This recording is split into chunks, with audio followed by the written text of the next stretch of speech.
ఇంట్లో స్వేచ్ఛగా పెరిగిన ఒక అమ్మాయి. నచ్చినవన్నీ తెచ్చిపెట్టే నాన్న.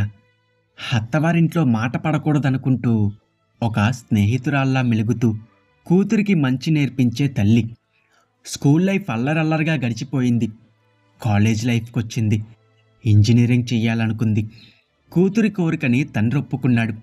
తను సొంతంగా ఇంజినీరింగ్ సీటు కూడా సంపాదించుకుంది. ఇంట్లో అందరూ ఎంతో గర్వపడ్డారు. కాలేజీలోకి అడుగుపెట్టింది. కొత్త ప్రపంచం. ఈ ప్రపంచం ఎందుకో తనకి కొత్తగా అనిపించింది. పెద్దగా అయిపోయాను, లోకం తెలిసిపోయిందనే ఫీలింగ్‌లో ఉంది తను.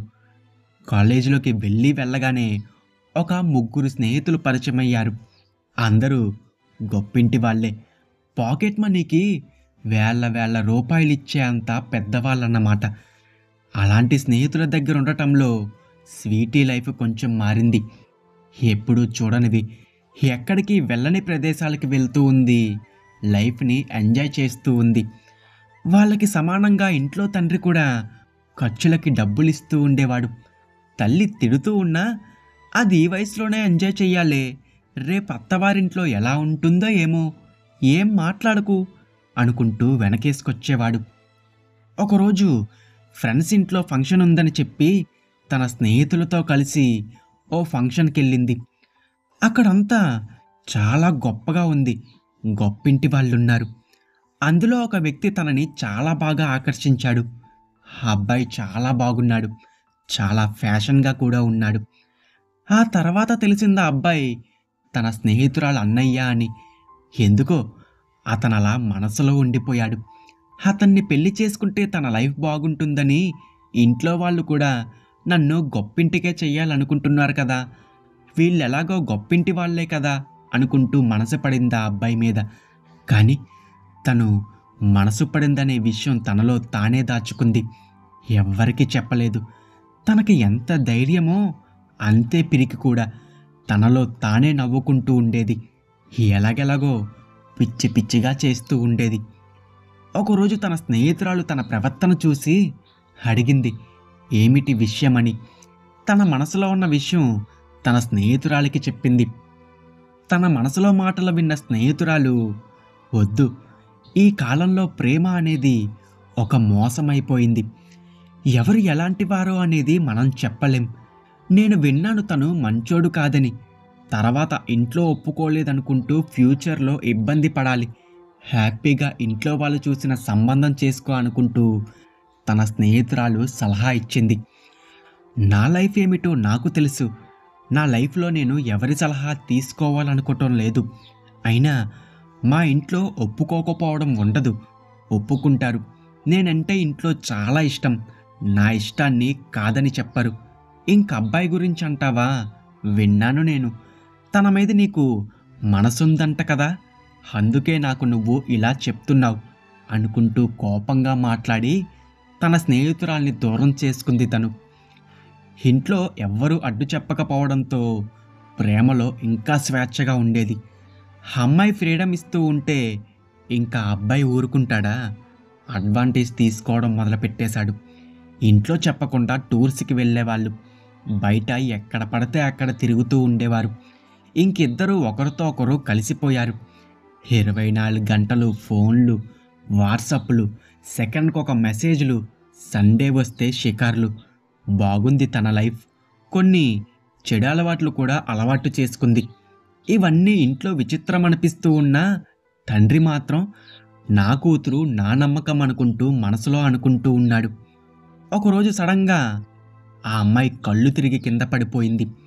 వెంటనే హాస్పిటల్‌కి తీసుకువెళ్ళిన ఇంట్లో వాళ్ళు డాక్టర్ బయటకొచ్చి ఒక గుండె పగిలే వార్త తీసుకొచ్చారు.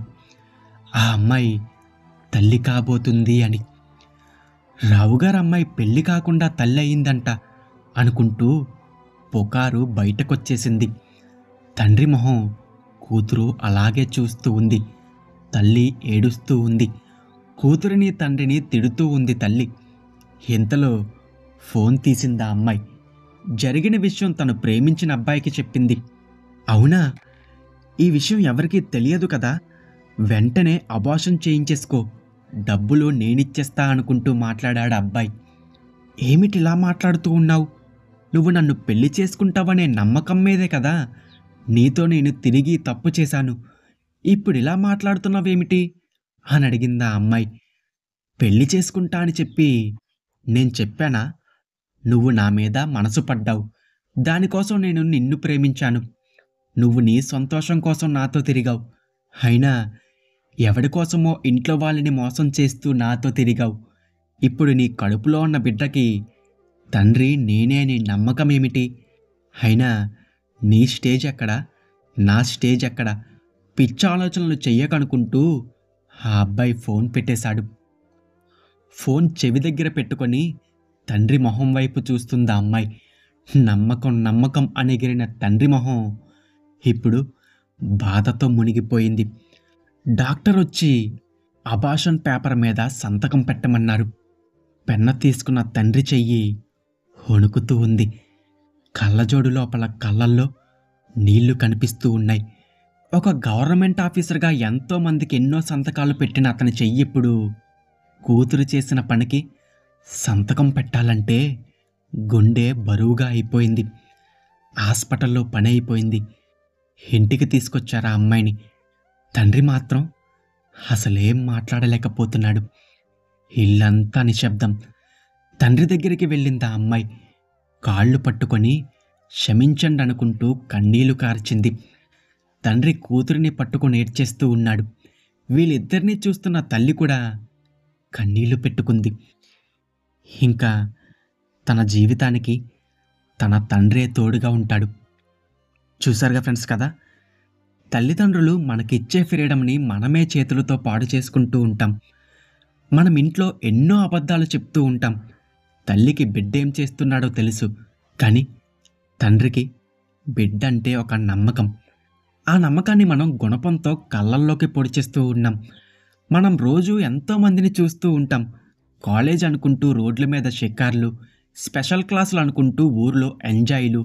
ఒకసారి తల్లిదండ్రుల నమ్మకం గురించి ఆలోచించండి. మనం చేసే ఇలాంటి పనులకి వాళ్ళని అబద్ధాలతో బాధ పెట్టాలా? మీరే ఆలోచించుకోండి.